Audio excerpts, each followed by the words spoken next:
I was in prayer this morning and something came to my heart. I just wanted to encourage you with it. I was praying for the American church and I saw in my heart the American church being so overburdened, so weighed down by doctrines of man, ideologies of man, philosophies of man, overcomplicating the message of Jesus. And I just want to remind you, be sure that you are not adding on the message of Jesus. You're not adding on to the Word of God in your life. You know, the Word of God is supposed to be simple, so simple a child can understand it. It's all boiled down to sonship, of learning how to be a son of God, how to walk out your life the way that Christ walked his life in union with his Father. I just want to encourage you to be sure that you are not being weighed down by a heavy yoke of religious teaching. You know, I love philosophy, I love theology, I really, really do.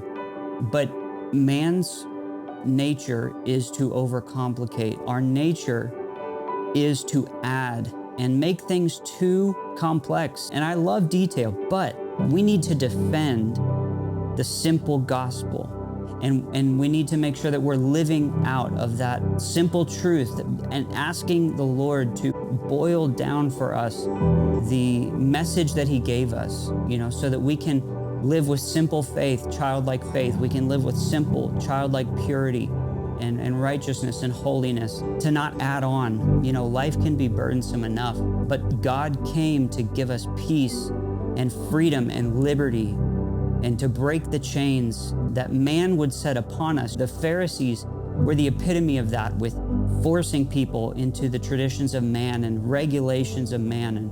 And Jesus came to abolish all that. He whipped, you know, people in the courts of the temple because they were adding all these things to the sacrifices. And, oh, you have to buy this and you have to do this. And so I just want to encourage you today to return to the simplicity of the gospel. If you feel like you're being burdened down, if you feel like you've received a complicated message from these religious teachers, return to the simplicity of the gospel. Seek Jesus and ask him, Lord, strip me of the things of this world that have weighed me down. So I hope that blesses you today.